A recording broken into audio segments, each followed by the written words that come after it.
நாட்டில் இருக்க தேவையில்லாத ஆணிகள்ல ஒன்றுதான் ஒவ்வொரு மாநிலத்தில் இருக்கிற ஆளுநரும். நேற்று உச்சநீதிமன்றத்தில் தமிழ்நாடு ஆளுநர் எதிர்த்து தீர்ப்பு வழங்கியிருக்காங்க.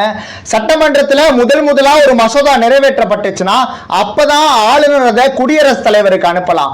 ஆனா இரண்டாவது முறையா ஒரு மசோதா நிறைவேற்றப்பட்டுட்டாங்கன்னா அதற்கு முழுமையான அனுமதி வழங்கணும்னு சொல்லி அரசியல் சட்டம் சொல்லி இருக்கு. ஆனா அதுக்கு விரோதமா தமிழ்நாட்டு ஆளுநர் செயல்பட்டு இருக்காரு. 10 மசோதாக்களுக்கு அனுமதியும் வழங்கியிருக்கு உச்சநீதிமன்றம். இதுவரைக்கும் ஆளுநருக்கு என்று எந்த ஒரு காலக்கெடுவும் வழங்கப்படல. ஆனா நேற்றுக்கு தீர்ப்புல இதுக்கப்புறம் காலக்கெடு வழங்கப்படும் சொல்லியிருக்காங்க. அது மட்டுமல்லாம அரசியல் நிர்ணய சபை விவாதத்தில் ஆளுநருக்கு என்று எந்த ஒரு அதிகாரமும் கொடுக்கப்படல.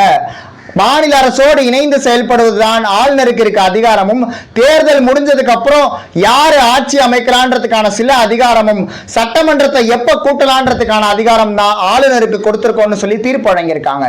இந்த தீர்ப்பு தமிழ்நாட்டு ஆளுநருக்கு மட்டுமல்லாமல் மாநில அரசை செயல்பட விடாமல் தடுக்கும் ஒவ்வொரு ஆளுநருக்கும் இந்த தீர்ப்பு பொருந்தும்.